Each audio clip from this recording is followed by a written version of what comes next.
Okay guys, so guys आज के इस वीडियो में हम जानने वाले हैं मैनटॉक्स टेस्ट के बारे में। सो गाइस वीडियो बहुत इंटरेस्टिंग है, बने रहिए हमारे साथ इस वीडियो कर दें अभी से लाइक। अगर आप हमारे चैनल पर नए हैं तो चैनल को जरूर सब्सक्राइब कर लें। सो गाइस चलिए शुरू करते हैं। तो सबसे पहले हम यहाँ पर ये जान लेते हैं कि मैनटॉक्स टेस्ट क्या होता है। तो मैनटॉक्स टेस्ट जो होता है इसको हम ट्यूबरकुलिन स्किन टेस्ट भी कहा जाता है। तो जो मैनटॉक्स टेस्ट होता है इसको हम किसी पर्सन में ट्यूबरक्लोसिस बैक्टीरिया को पता लगाने के लिए इस टेस्ट को किया जाता है।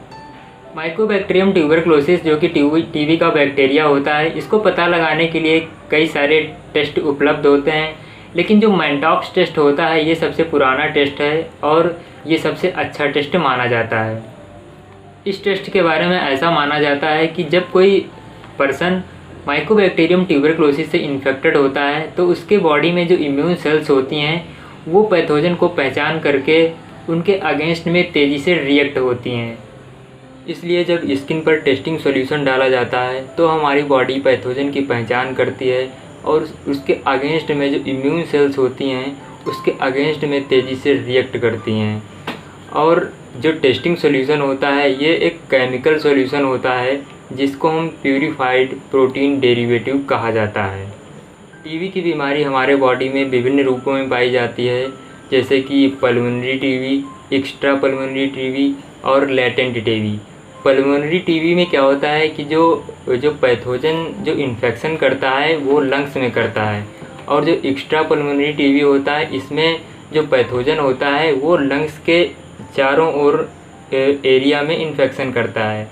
और लेटेंट टीबी में क्या होता है, इन्फेक्शन होने पैथोजन का इन्फेक्शन होने के बाद भी कोई भी सिम्टम्स उसमें देखने को नहीं मिलते हैं।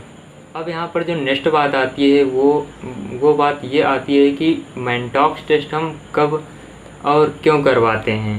तो जो डॉक्टर्स होते हैं वो इस कंडीशन में सलाह देते हैं जब व्यक्ति का तेज़ी से वज़न घट रहा हो, तेज़ी से वेट लॉस हो रहा हो उस कंडीशन में, और उस कंडीशन में जब चेस्ट के एक्सरे के परिणाम सही ढंग से नहीं आ रहे हों, या फिर जो पर्सन है वो किसी ऐसे पर्सन के कांटेक्ट में आया है जिसको ट्यूबरक्लोसिस हुआ है, जिसको टीबी हुआ है, उन लोगों को जो मैनटॉक्स टेस्ट जो है डॉक्टर्स प्रिस्क्राइब करते हैं।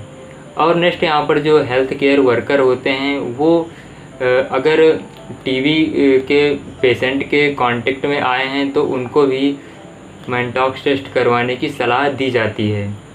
नेक्स्ट यहाँ पर बात यह है कि अगर आप मैनटॉक्स टेस्ट करवाने के बारे में सोच रहे हैं तो आपको कुछ बातों को याद रखना है। जैसे कि जो मैनटॉक्स टेस्ट होता है कुछ ऐसी स्थितियाँ आती हैं जिसमें आपको मैनटॉक्स टेस्ट करवाने की सलाह नहीं दी जाती है। जैसे कि आप अगर मैनटॉक्स टेस्ट को पहले कभी करवाया है आपने और उसमें गंभीर रिएक्शन हुई है, आपको बहुत ज़्यादा प्रॉब्लम हुई हो, तो उस कंडीशन में आपको डॉक्टर को बताना है। और नेक्स्ट यहाँ पर है कि अगर आपने कोई बीसीजी का वैक्सीन लिया है या फिर आप कोई टेबलेट दवा आप सप्लीमेंट कर रहे हैं तो उसके बारे में आप डॉक्टर को ज़रूर बताएं, क्योंकि इसकी वजह से जो मैनटॉक्स टेस्ट के जो परिणाम हैं वो गलत आ सकते हैं। अब हम यहाँ पर नेक्स्ट बात ये कर लेते हैं कि मैनटॉक्स टेस्ट किया कैसे जाता है। तो जो मैनटॉक्स टेस्ट होता है ये आमतौर पर लेफ़्ट हैंड की स्किन में एक सुई की मदद से पीपीडी को इंजेक्ट कराया जाता है। पीपीडी हम आपको बता चुके हैं, ये एक केमिकल पदार्थ होता है जिसको हम प्यूरिफाइड प्रोटीन डेरिवेटिव कहा जाता है। तो इसको हम स्किन के अंदर इंजेक्ट करवाते हैं।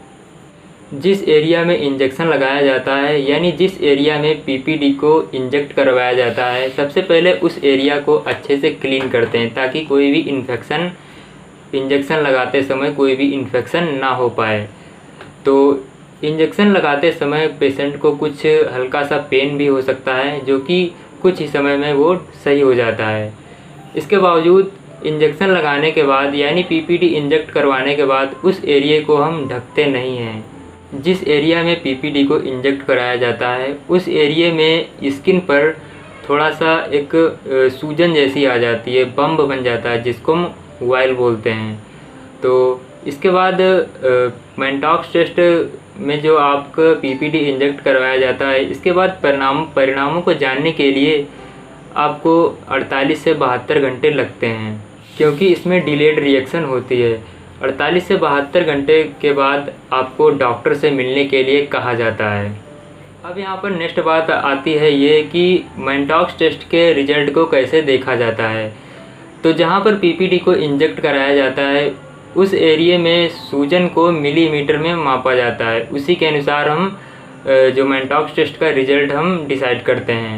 यदि इंजेक्शन लगाने वाली जगह पर सिर्फ लाल है और जो सूजन है वो 5 mm से कम है, तो हमें ये दर्शाता है कि जो टीबी के जो सिम्टम्स हैं बहुत ही कम हैं और कोई भी टीबी का इन्फेक्शन नहीं है। ये जो है निगेटिव रिजल्ट की ओर दर्शाता है। इसके साथ आपको एक बात याद रखनी है, कभी कभी टेस्ट के परिणाम गलत भी आ जाते हैं। तो अगर आपको सिम्टम्स देखने को मिल रहे हैं और जो टेस्ट का जो रिज़ल्ट है वो निगेटिव आया है, तो इस कंडीशन में आपको डॉक्टर से सलाह ज़रूर लेनी चाहिए और अन्य टेस्ट करवाना चाहिए। जिस जगह पर पीपीडी इंजेक्ट करवाया गया है, अगर उस जगह पर जो सूजन है वो 5 mm है और 5 mm के साथ साथ बहुत ही सख्त है, तो उस कंडीशन में टेस्ट जो है पॉजिटिव माना जाता है। और अगर आपको 10 mm का आपको बम्ब देखने को वहाँ पर मिल रहा है, तब भी जो मैनटॉक्स टेस्ट का जो रिज़ल्ट है वो पॉजिटिव माना जाता है।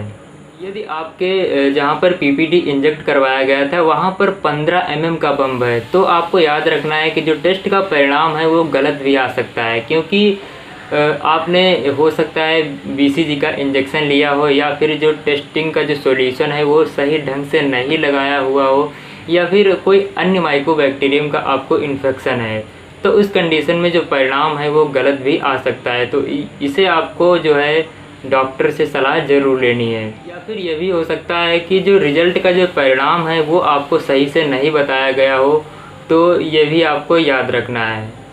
सो आई होप आप लोग समझ गए होंगे। सो गाइस, अगर आपको ये वीडियो अच्छी लगी हो तो वीडियो को लाइक कर देना और अगर आप हमारे चैनल पर नए हैं तो चैनल को ज़रूर सब्सक्राइब कर लेना। Thank you.